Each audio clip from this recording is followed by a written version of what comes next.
On February 16, 2007, a massive fire broke out in the propane deasphalting unit at the Valero McKee refinery near the town of Sunray in the Texas Panhandle.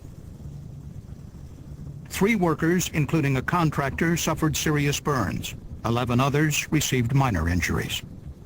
The fire occurred after liquid propane was released from process piping in a deasphalting unit. The rapidly spreading blaze forced the evacuation of the entire refinery. The CSB investigated because of the serious nature of the accident. The fire shut down the refinery for 2 months, and it operated at reduced capacity for nearly a year. The shutdown contributed to temporary shortfalls in gasoline supplies in some markets. The fire caused extensive equipment damage. Valero estimated that direct losses exceeded $50 million.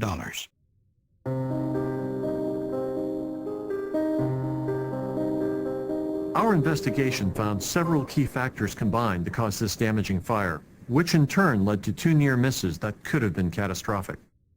The following animation depicts the sequence of events the CSB determined likely led to the accident.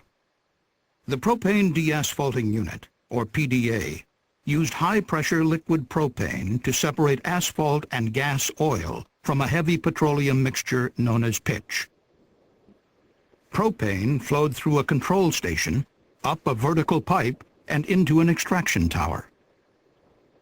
When the process was originally designed, propane also flowed through a second control station and entered higher up on the same extraction tower, mixed with pitch.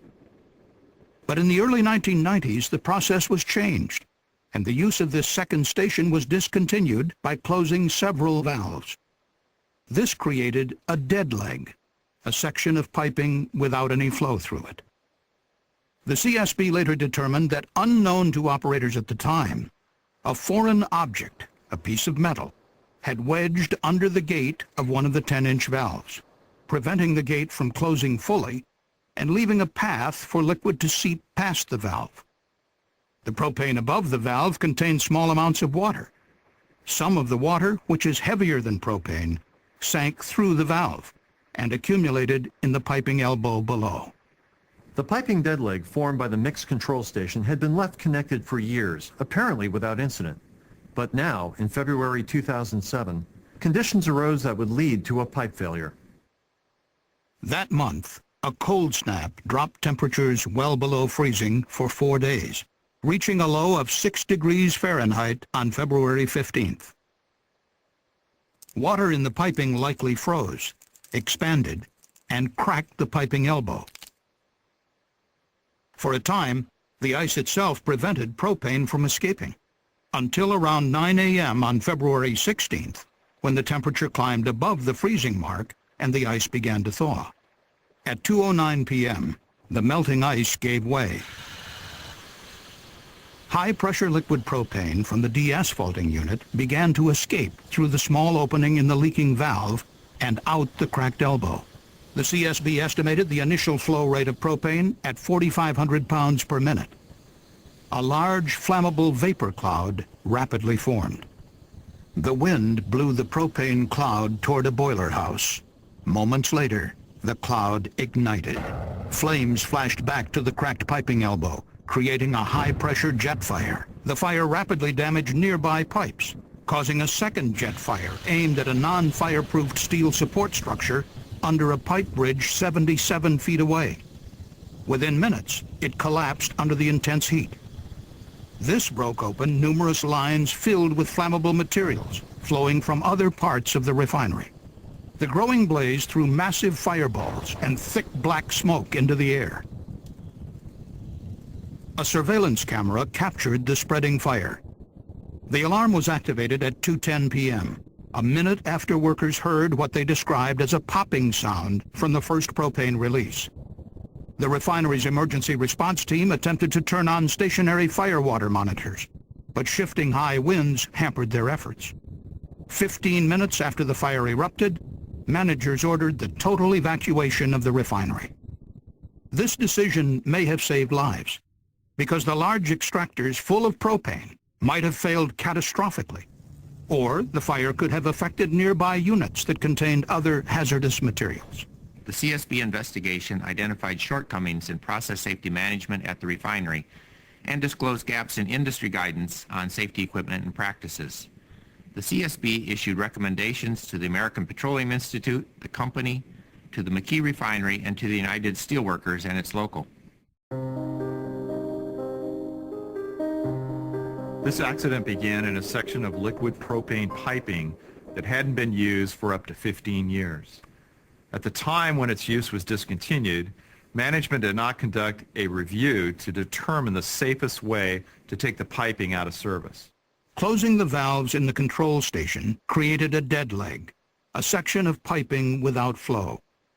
The CSB found that the safest approach would have been to permanently remove the section of idle piping, but this was not done. Nor was the piping elbow positively isolated from the source of high-pressure propane using a blind, a metal plate inserted into a pipe flange. Freeze protection could also have prevented the water-filled elbow from fracturing during cold weather. Freeze protection practices at the McKee Refinery were informal. There was no written program in place to ensure that all equipment that needed freeze protection necessarily got it.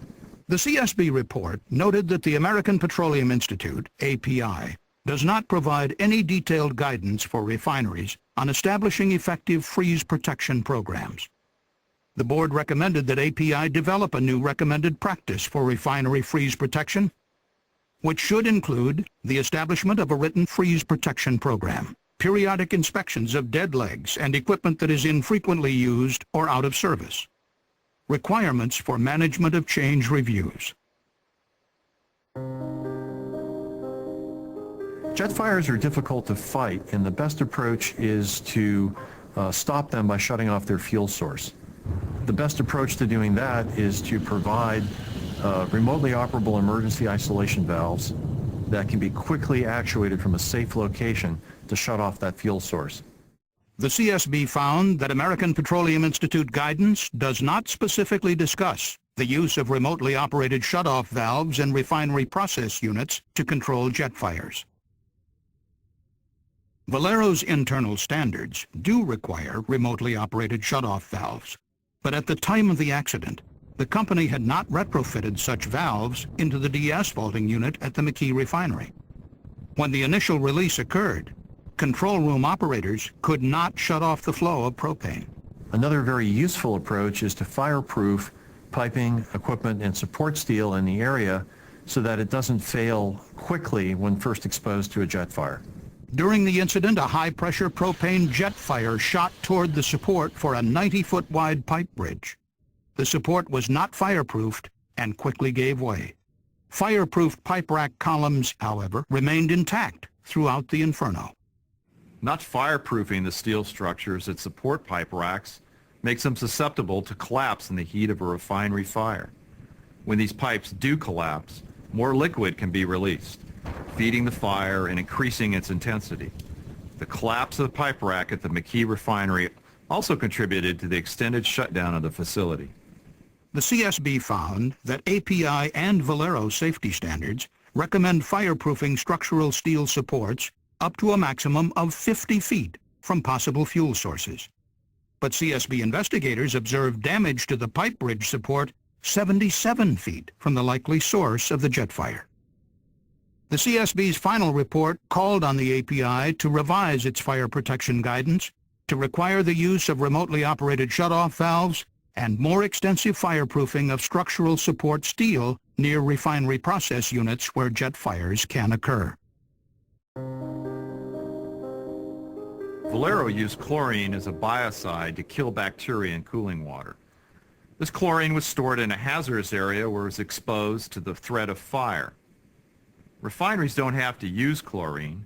There are inherently safer chemicals, such as bleach, that can be used for this purpose. 3 one-ton chlorine containers were in a shed only about 100 feet from the de-asphalting unit. The intense heat ruptured one of the containers and melted the fusible plugs on all 3, causing a release of chlorine. Valero reported subsequently that more than 5,300 pounds of chlorine were released to the atmosphere. The toxic gas could have presented a serious threat to responders had they not been evacuated earlier.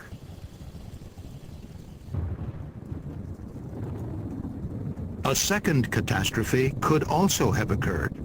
Northwest of the deasphalting unit were 4 large spherical tanks filled with LPG, or liquefied petroleum gas. The closest tank was exposed to heat from the fire. The paint on the outside was blistering, but operators could not turn on the water deluge system to cool the sphere because the water valve was located too close to the unit where the fire was raging. Had the wind shifted and driven flames toward this sphere over a prolonged period, it might have failed, releasing up to 151,000 gallons of highly flammable pressurized butane. Emergency responders told CSB investigators they were particularly concerned about the danger from the butane sphere, because Valero had recently held a commemoration for a deadly explosion that occurred 50 years earlier at the same refinery, then owned by Shamrock Oil. In that accident, fire caused a spherical tank of pentane to suddenly explode, killing 19 firefighters.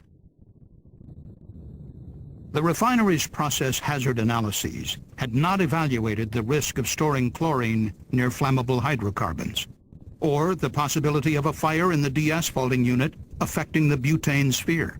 The CSB report also noted that API standards do not require refineries to evaluate hazards from nearby units when locating firewater deluge valves.